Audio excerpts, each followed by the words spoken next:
Hello दोस्तों, नमस्कार। LP सरकारी जॉब चैनल पर आपका हार्दिक स्वागत और अभिनंदन करता हूं। आपके उज्जवल भविष्य की कामना के साथ इस सेशन की शुरुआत कर रहा हूं। ये सेशन कक्षा 9 अर्थशास्त्र पाठक पालमपुर गांव की कहानी है। इसका पहला सेशन आपके पास पहुंच गया है। दूसरा सेशन जिसमें बहुविकल्पी प्रश्न होंगे और लघु एवं दीर्घ उत्तरीय प्रश्न होंगे। तो चलिए बिना देरी लगाए इस सेशन की शुरुआत करते हैं। इसका पहला सेशन आपके पास पहुंचा है, दूसरा सेशन उसी में जोड़ के देखेंगे। सेशन को 2-3 बार देखें और नोटबुक में लिखें। तो चलिए, पहला प्रश्न है, पालमपुर की मुख्य उत्पादन क्रिया क्या है? पालमपुर की मुख्य उत्पादन क्रिया क्या है? मुर्गी पालन है, खेती है, डेयरी है या विनिर्माण?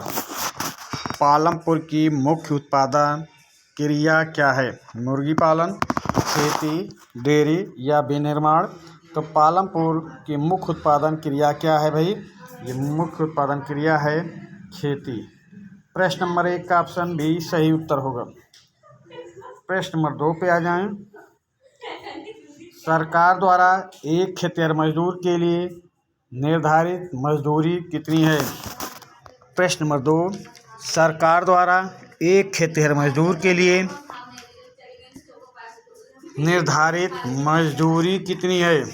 प्रश्न नंबर 2 ऑप्शन देखें। 300 रुपये, 350 रुपये, 400 रुपये, 425 रुपये। प्रश्न नंबर 2 का उत्तर देने का प्रयास करें। तो सरकार द्वारा खेतिहर मजदूर के लिए मजदूरी कितनी निर्धारित की गई है? 300, 350, 400 या 425? तो सरकार द्वारा एक खेतिहर मजदूर के लिए निर्धारित मजदूरी 300 रुपये।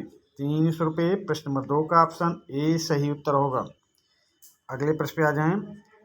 प्रश्न नंबर 3, भारत में हरित क्रांति कब आई? भारत में हरित क्रांति कब आई?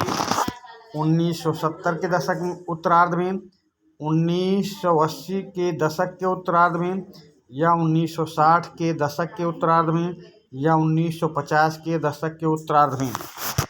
प्रश्न नंबर 3, भारत में हरित क्रांति कब आई? 1970 के दशक के उत्तरार्ध में, 1980 के दशक के उत्तरार्ध में, 1960 के दशक के उत्तरार्ध में या 1950 के दशक के उत्तरार्ध में? तो प्रश्न नंबर 3 का सही उत्तर होगा, भारत में हरित क्रांति आई 1960 के दशक के उत्तरार्ध में।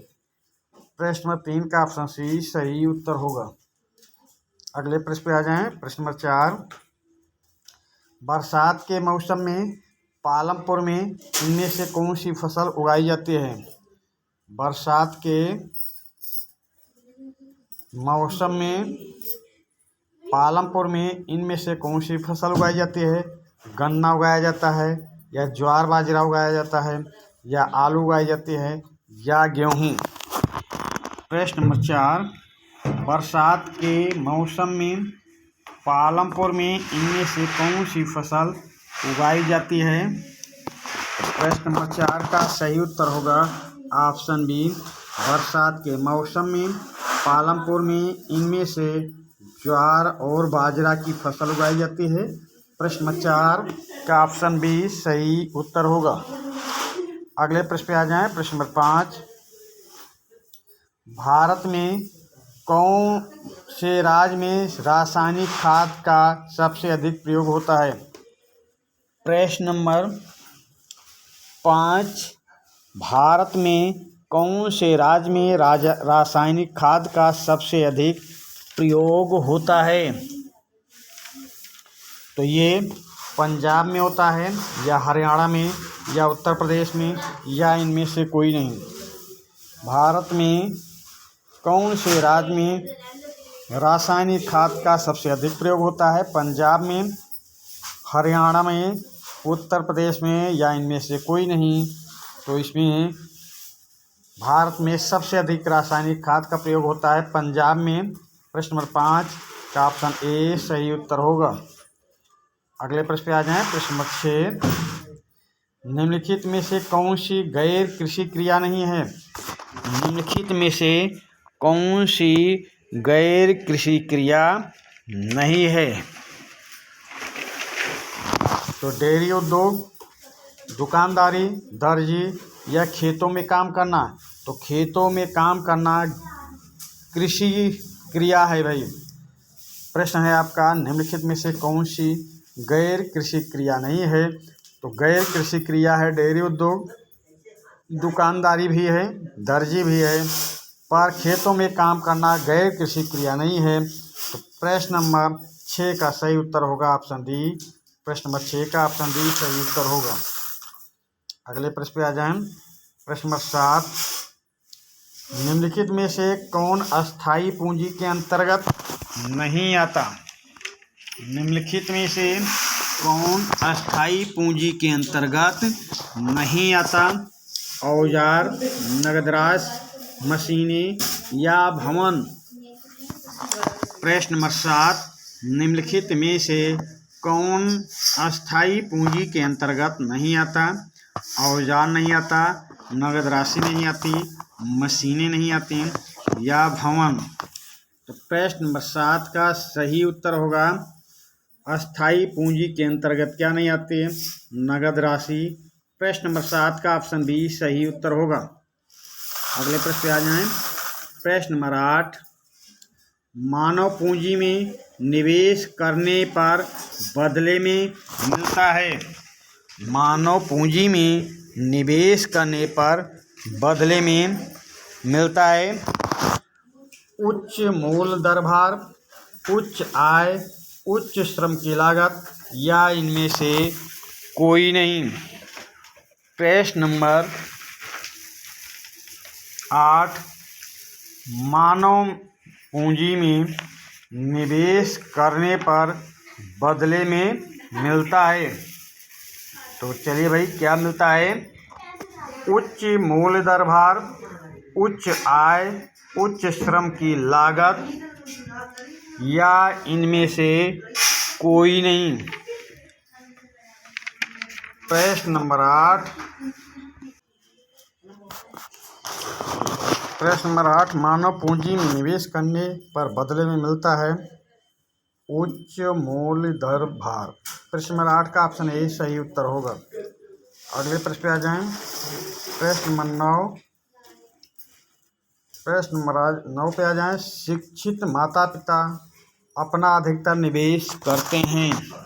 शिक्षित माता पिता अधिकतर अपना निवेश करते हैं अपने बच्चों की शिक्षा में, अपना घर बनाने में, कार खरीदने में, इनमें से कोई नहीं। तो शिक्षित माता पिता अपना अधिकतर निवेश करते हैं, तो वो निवेश करते हैं अपने बच्चों की शिक्षा में। प्रश्न नंबर 9 का ऑप्शन ए सही उत्तर होगा। अगले प्रश्न पे आ जाएं। प्रश्न नंबर 10, शिशु मृत्यु दर से क्या अभिप्राय है? शिशु मृत्यु दर से क्या अभिप्राय है? 1 वर्ष से कम आयु के शिशुओं की मृत्यु दर से, 5 वर्ष से कम आयु के शिशुओं की मृत्यु दर से, प्रति 1000 व्यक्तियों के पीछे मृत्यु होने वाले शिशुओं की संख्या से, 1 से 5 वर्ष के आयु के बीच शिशुओं की मृत्यु की दर से। प्रश्न नंबर 10, शिशु मृत्यु दर से क्या अभिप्राय है? तो ये प्रश्न नंबर 10 का सही उत्तर होगा प्रति 1000 व्यक्तियों के पीछे मृत्यु होने वाले शिशुओं की संख्या से। प्रश्न नंबर 10, प्रश्न नंबर 10 देखें फिर से। प्रश्न नंबर 10 को फिर से देख लें भाई। 1 वर्ष से कम आयु के शिशुओं की मृत्यु दर से, 5 वर्ष से कम आयु के शिशुओं की मृत्यु दर से, प्रति 1000 व्यक्तियों के पीछे मृत्यु होने वाले शिशुओं की दर से, 1 से 5 वर्ष के आयु के बीच की शिशुओं की मृत्यु दर से। तो शिशु मृत्यु दर से क्या अभिप्राय है? 1 वर्ष से कम आयु के शिशुओं की मृत्यु दर से है भाई। प्रश्न नंबर 10 का ऑप्शन ए सही उत्तर होगा। अगले प्रश्न पे आ जाएं। प्रश्न नंबर 11, निम्न में से कौन सा कार्यशील पूंजी का एक भाग है? निम्न में से कौन सा एक कार्यशील पूंजी का भाग है? कच्चा माल है, नगद मुद्रा है, ए और बी दोनों है, या औजार है? प्रश्न नंबर 11, निम्न में से कौन सा एक कार्यशील पूंजी का एक भाग है?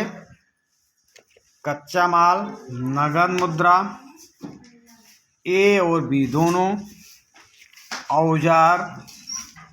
तो प्रश्न नंबर 11 का सही उत्तर होगा ए और बी दोनों, यानी प्रश्न नंबर 11 का ऑप्शन सी सही उत्तर होगा, ए और बी दोनों।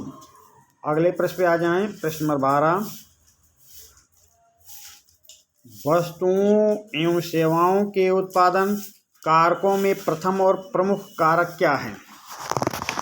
प्रश्न नंबर 12, वस्तुओं एवं सेवाओं के उत्पादन कारकों में प्रथम और प्रमुख कारक क्या है?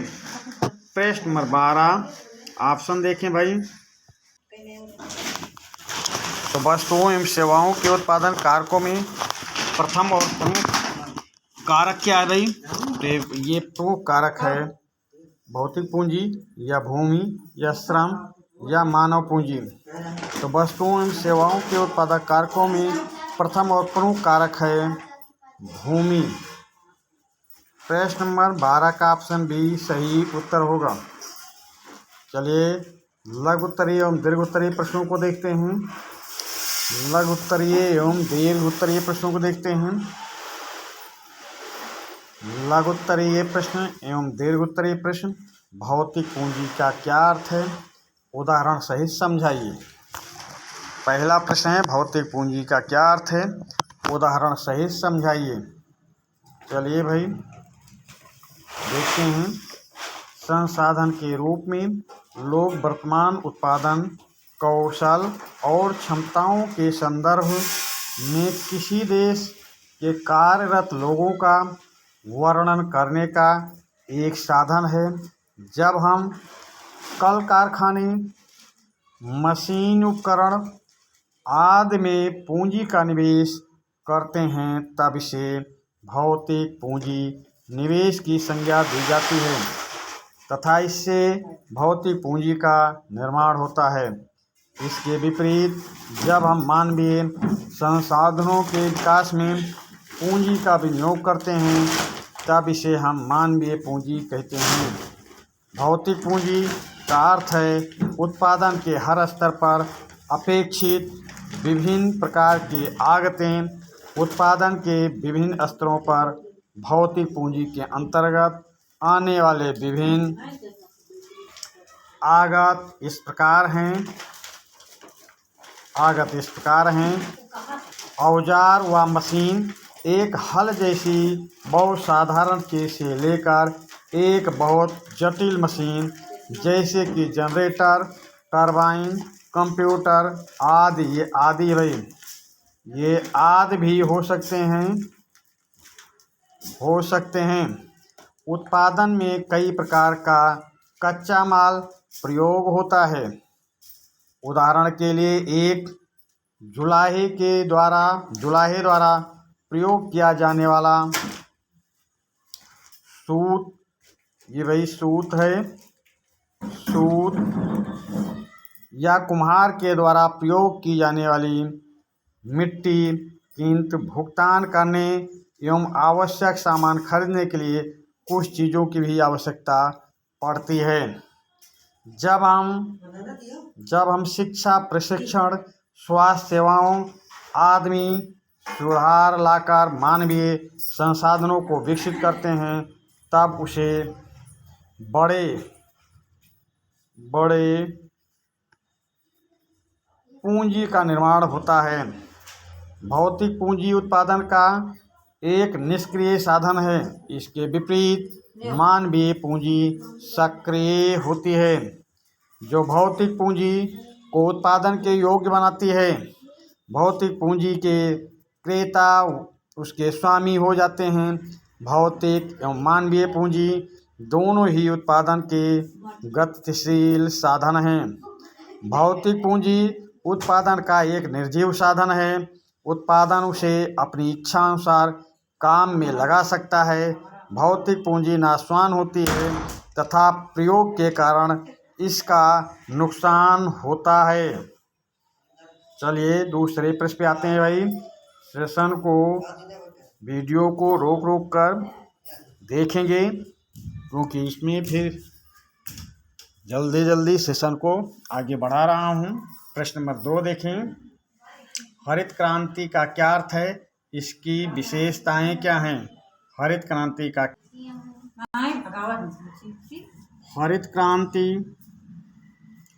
हरित क्रांति भारत में खाद्यान्न उत्पादन के लिए वरदान सिद्ध हुई।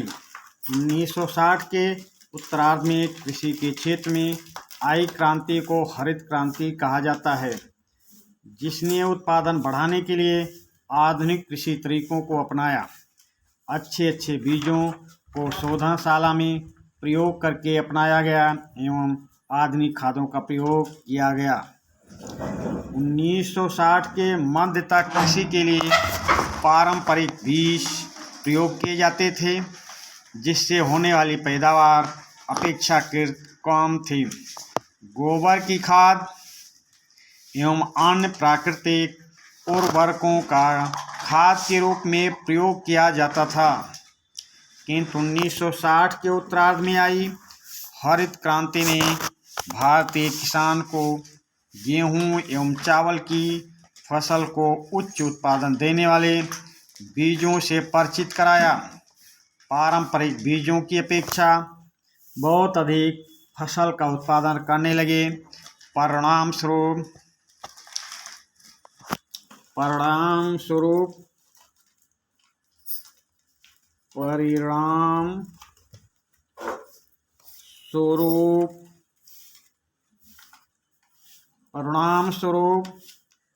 भूमि के उतने ही टुकड़े की पैदावार उल्लेखनीय तरीके से बढ़ गई।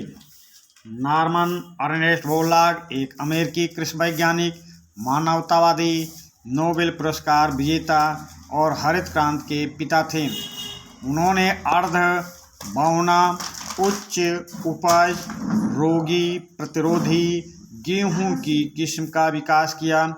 20वीं शताब्दी के मध्य में बोरलॉग अपने अनाज और आधुनिक कृषि उत्पादन तकनीक को मैक्सिको, पाकिस्तान और भारत में पेश किया। पंजाब, हरियाणा और पश्चिमी उत्तर प्रदेश के किसान भारत में आधुनिक कृषि पद्धति का प्रयास करने वाले पहले किसान बने। प्रश्न नंबर 3 पे आ जाएं। प्रश्न नंबर 3, पालमपुर में होने वाली गैर कृषि क्रियाएं, गैर है भाई, गैर कृषि क्रियाएं कौन कौन सी हैं? पालमपुर में होने वाली गैर कृषि क्रियाएं कौन कौन सी हैं? तो चलिए भाई देखते हैं। पालमपुर में खेती ही मुख्य उत्पादन क्रिया है। पालमपुर में गैर कृषि उत्पादन क्रियाओं के विषय पर विचार किया जा सकता है। पालमपुर में कार्य करने वाले केवल 25% ही लोग कृषि के अतिरिक्त अन्य कार्य करते थे। इन्हीं कार्यों के द्वारा उन्हें अतिरिक्त आय प्राप्त होती थी। इन गैर कृषि क्रियाओं को कृषि के साथ साथ किया जा सकता था और पालमपुर के लोग कृषि के साथ साथ इन गैर कृषि क्रियाओं को भी कर रहे थे और अपने विकास को बढ़ावा दे रहे थे। पालमपुर में गैर कृषि क्रियाओं का वर्णन निम्नलिखित बिंदुओं पर किया जा सकता है। डेयरी उद्योग में पालमपुर के कई परिवारों में डेयरी एक प्रचलित क्रिया है। लोग अपनी भैंसों को कई प्रकार की घास और बरसात के मौसम में पैदा होने वाली फसलें जैसे ज्वार, बाजरा आदि खिलाते हैं।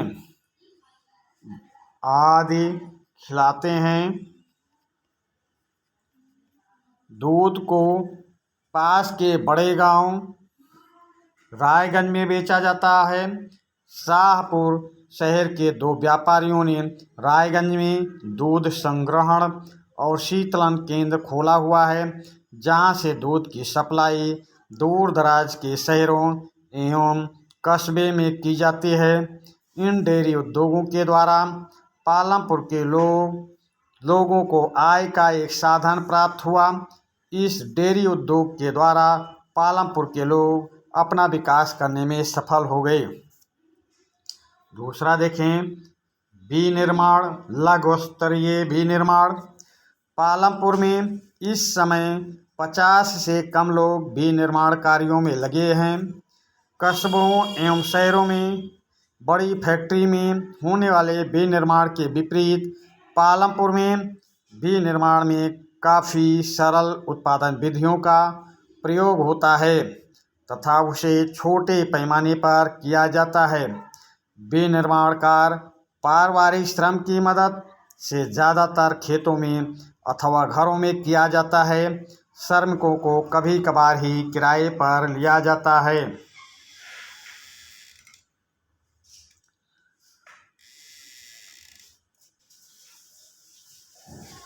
दुकानदार। पालमपुर में अधिकतर लोग व्यापार नहीं करते। पालमपुर के व्यापारी ऐसे दुकानदार हैं जो शहरों के थोक बाज़ारों से कई प्रकार की वस्तुएं खरीद कर लाते हैं तथा उन्हें गांव में लाकर बेचते हैं। गांव में छोटे जनरल स्टोर में गेहूं, चावल, चीनी, चाय, तेल, साबुन, बिस्किट, टूथपेस्ट, बैटरी, कापियाँ, पेन, पेंसिल, मोमबत्तियाँ, यहाँ तक कि कुछ कपड़े भी बिकते हैं। कई परिवारों ने जिनके घर के पास बस स्टैंड है, अपने घर के एक भाग में छोटी दुकान खोल रखी है। वह खाने की चीज़ें बेचते हैं। परिवहन पे आ जाइए। चौथा है परिवहन। पालमपुर एवं रायगंज के बीच सड़क पर कई तरह के वाहन चलते हैं।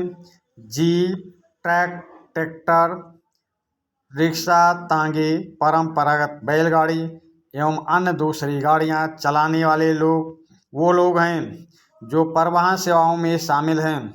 वो वस्तुओं तथा लोगों को एक जगह से दूसरी जगह पहुंचाते हैं तथा इसके बदले में उन्हें पैसे मिलते हैं। विगत कुछ वर्षों में परिवहन से जुड़े लोगों की संख्या काफ़ी बढ़ी है।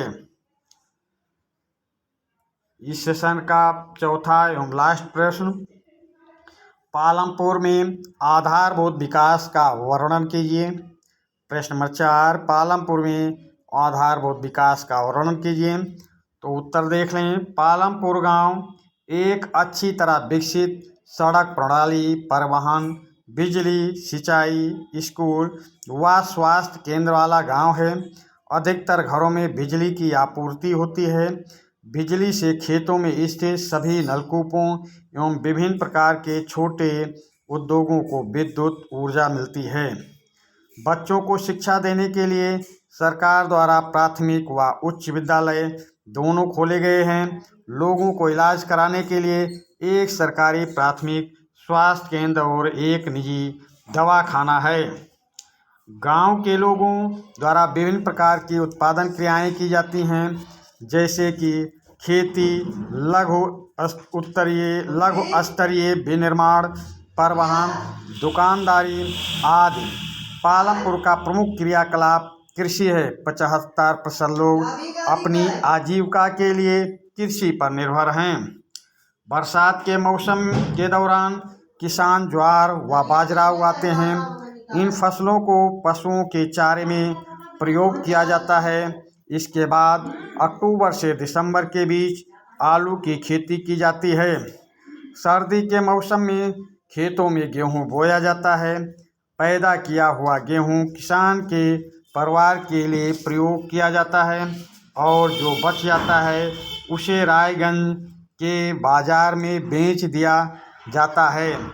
गन्ने की फसल की कटाई वर्ष में एक बार की जाती है। पालमपुर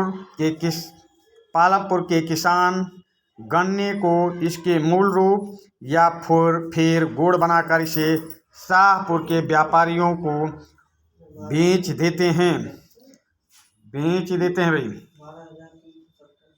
बेच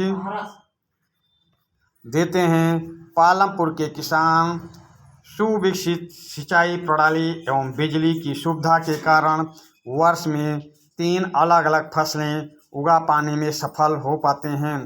बहुत से लोग गैर कृषि क्रियाओं से जुड़े हुए हैं, जैसे कि डेयरी, विनिर्माण, दुकानदारी, परिवहन, मुर्गी पालन, सिलाई, शैक्षिक गतिविधियां आदि।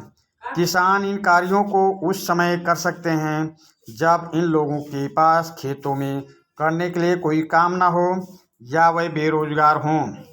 ये उनकी आर्थिक दशा सुधारने में सहायता करेगा। पालमपुर में बिजली के आ जाने से लोगों ने अपनी सिंचाई की व्यवस्था में बहुत सुधार कर लिया है। अब वे अधिक भूमि की सिंचाई कर सकते हैं और विभिन्न फसलों के उगाने में भी दक्ष हो गए हैं। शुरू में सरकार ने नलकूपों की व्यवस्था की, परंतु बाद में लोगों ने अपने नलकूप लगा लिए। पालमपुर गांव के लोग अब मानसूनी वर्षा पर निर्भर नहीं हैं, जो अनियमित और अनिश्चित रहती है और कभी सूखे और कभी बाढ़ों का कारण बनती है। तो इस तरह पालमपुर के बारे में आप लघु उत्तरीय, दीर्घ उत्तरीय प्रश्न देखिए, बहुविकल्पीय प्रश्न देखिए। अब इसी के साथ इस सेशन का समापन करेंगे और पालमपुर गांव की कहानी का ये पाठ समाप्त हुआ। धन्यवाद।